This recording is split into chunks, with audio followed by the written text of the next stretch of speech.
So why is it that hard games become such a desirable commodity for certain parts of the gaming community? It just doesn't always make sense why these games go through and have so many difficult ways to play, and Dark Souls refuses to have an easy mode, and it arguably defeats the purpose of Dark Souls and Elden Ring to have an easy mode. The allure of the game isn't the story, it's how hard it is.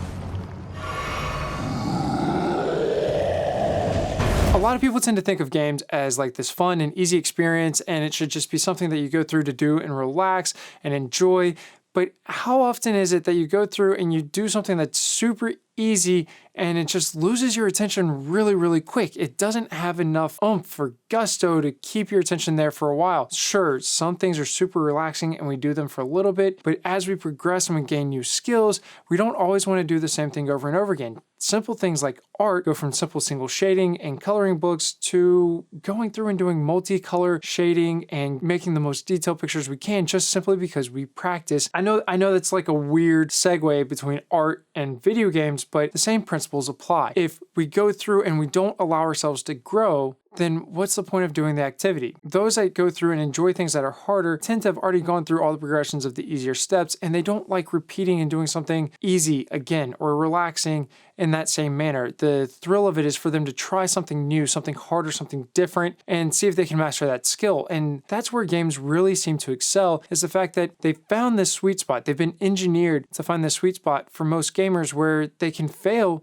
a large portion of the time because they're learning a new skill. And we'll talk about how failure is actually pretty cool in next week's video, so don't forget to subscribe and hit the notification bell so you can actually come back and watch that one too, because that's a very interesting topic on how to use failure while learning. Okay, to really understand this, let's take a look at the psychology, and there's a lot of people that have actually been published about this. I will link some of the books down in the description of the video. I think that reading about gaming and the way that gaming is being applied to our lives is actually very important because it's everywhere. But anyway, the psychology of this is actually pretty important. If things are too easy, we lose interest because it doesn't challenge our brain, it doesn't challenge our coordination or our ability to think. If it's too hard, we end up giving up, thinking that it's just not an obtainable goal, or the amount of cost and time going into it isn't worth the payout of beating the game.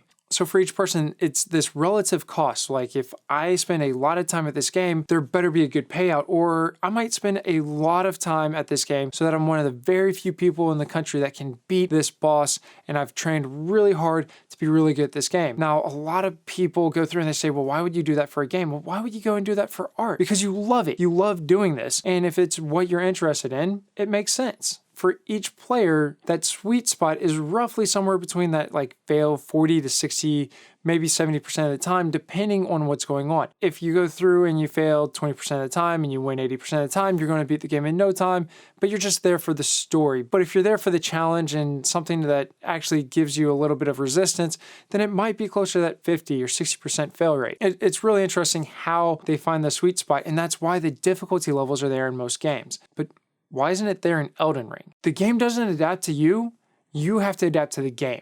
And that's kind of similar to the way real life is. They love this one aspect of, this is an extremely hard game and I want to pour as much time into it. Some people might not believe that the psychology of this is really that important, but Las Vegas is using this sweet spot mechanic to get people to come back for gambling. Are video games gambling? No, video games aren't gambling. Gambling is about spending money.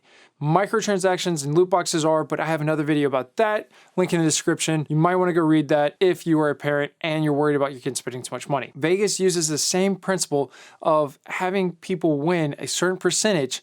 Even if they're not winning their same money back, as long as they're winning, they're getting the dopamine hit of doing it. So the more that people put in effort-wise, the bigger the dopamine hit for when they finally succeed, unless they're just so frustrated that they give up. So the game engineers and the game developers have gone through and actually found these sweet spots for their communities. It's really cool, the psychology behind the way that they construct these video games. So as a parent, how do these difficult games in different difficulty settings help me out? Well, you know what? Not everybody's athletically inclined. Not everybody is into the same thing that I'm into. Not everybody's into the same thing that you're into. But if my kids are into video games and they enjoy this type of stuff, the mental resiliency of going back and practicing and learning the skill to beat the boss is the same thing as going out to the baseball diamond and hitting off the tee and getting the batting practice and getting the fielding practice and throwing the ball and learning the skills. It's not the same muscle coordination, so I'm not saying this replaces, but it is a way to train the mind to be resilient, and the emotional resiliency of I'm getting frustrated. I have to learn how to deal with this frustration, and I have to be able to channel that so that I can beat this challenge that's in front of me and get to that dopamine reward of knowing I can do this and having the confidence in myself to be able to go forward and be able to do this. I know we've all been there at some point in our lives where we said, I just can't do this. I don't see how I can succeed. And we had that coach behind us, we had that parent behind us, we had that friend behind us that said, hey, take a small break, think about it, come back, hit it again, and you've got this. I believe in you. And that is one of the things that we can do with these extremely hard games. One of my favorite games for this is Doom, but it's a mature rated title, so I don't really recommend it for everybody, but it teaches the player a new skill or a new equipment, and it throws them into a level where they have to practice it multiple times and then start layering it with their other skills and their other weapons. And Doom doesn't let the player sit still.